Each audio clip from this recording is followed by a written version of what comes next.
I wanted to dive into your first couple years. 2016, got licensed.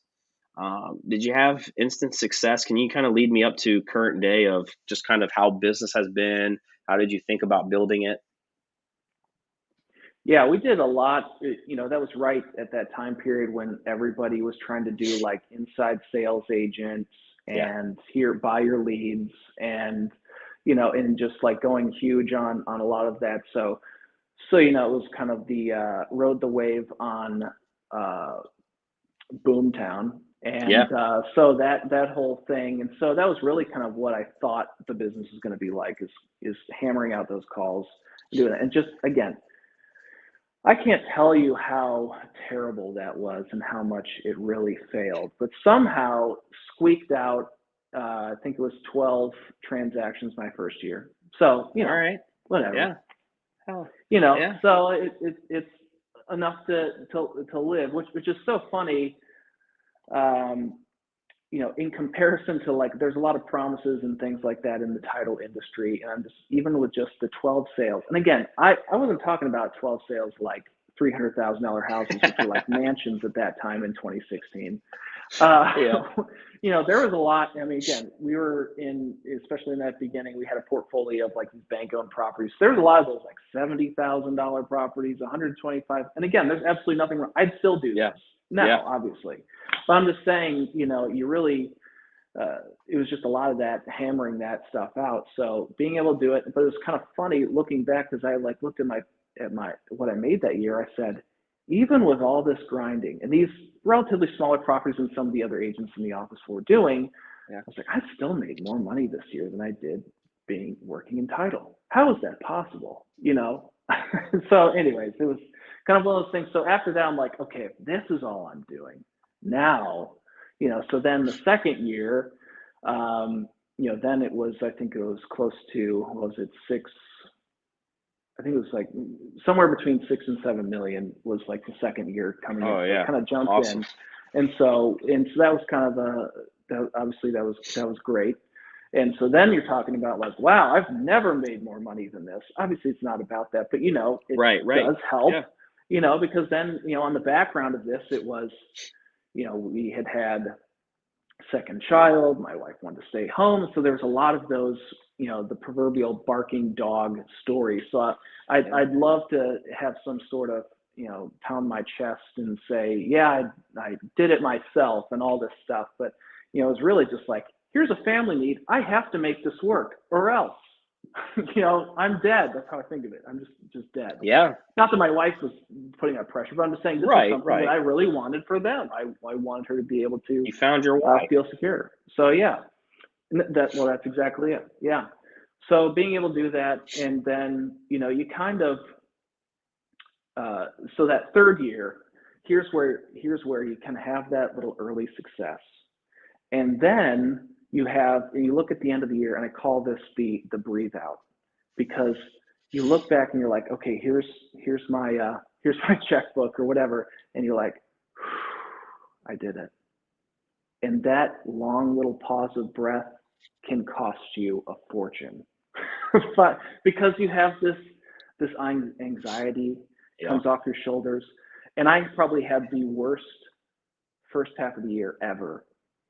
That next, just and I got distracted with a bunch of stuff because I wanted to get into modular home sales too. Was trying to team up with a group and being able to, because I saw that need in the market. Still, I see that need in the market. But anyways, Yeah.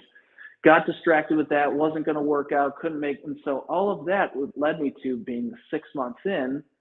And I was like, oh my gosh, what have I done this year? Yeah. Next to nothing. I've only made 9 grand this year. How is that possible? So then it's a switch that flips, and then still by the end of that, didn't do amazing, but still at the end of it was still able to squeak out, I think it was 5.5 million on there, but so, and plenty to pay the bills or whatever for Sure. that time or whatever.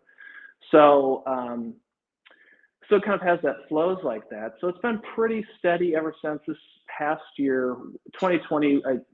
Seems like a lot of people just didn't want to stay in their own spot. So Yeah. it's obviously a pretty good year for everybody, I think, just Yeah. because then markets changed. because that, or desirability for different housing change, because Right. as it was really trending more towards smaller houses, as soon as COVID hit, nope, It not was, going to be stuck into yeah. this little I, thing. I need more outdoor space, please. Yeah, no, that's exactly it. And so he had the upgrades this past year. Actually, I haven't calculated, but this year's been pretty great. But And you just focused in the beginning on kind of, yes, we're doing leads and some like foreclosure type stuff, and then did you transition just into kind of more sphere as you built it, or yeah, no, I was very short term into those leads and things like that. I leads is mean, a different game for some people? yeah, it really is. Yeah, and it's really has been as short as I can explain. It's more of that Yeah, the sphere, and and just again being able to kind of work that, and then again by year three start doing a little repeat business right. sometimes, and and kind of, and that was a big thing for this past year, because then at that marker of year six or whatever, now you're like, okay, now there's plenty of repeat business, that it's just cyclical how that Yeah, happens. So that's kind of where that doubles up, if you're still in the business and you're doing it right, I no, guess, that's keeping awesome. up those relationships. Yeah, that's awesome, and I think you learned a really valuable lesson on that year three, right? And Yeah, I think hard one. again, kind of going back to, what's the true desire of what are you looking to accomplish in real estate? In my opinion, from the agents that we brought into the business and the agents that I know, typically people get into this business for either more money, which is fine, more time, and more flexibility within their schedule, right? Typically, it's one of those three things.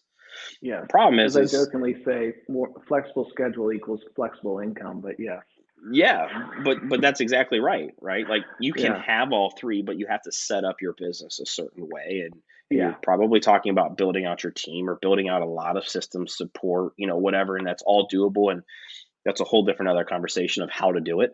But the people that get in it for making the most money possible, if they're the solo agent, typically they're not having a ton of free time, and they're probably not having a ton of flexibility within their right, yeah, schedule. Those that have a ton of freedom probably aren't making a ton of money, right? Because they yeah, got the freedom and they have all the flexibility. And I think the flexibility piece is one that a lot of us, myself included, really struggled with. Was if you get done for the day at noon and you hit your income producing activities, go enjoy the afternoon. Like I told our admin today, I was like, should get out today. There's only a couple days left of it being in the 70s. Like this yeah, is why we got into the business, right? So, yeah, um, but that third year, right? We can let our foot off the gas a little bit, but what are some of those distractions and things that are taking us away from that main gig?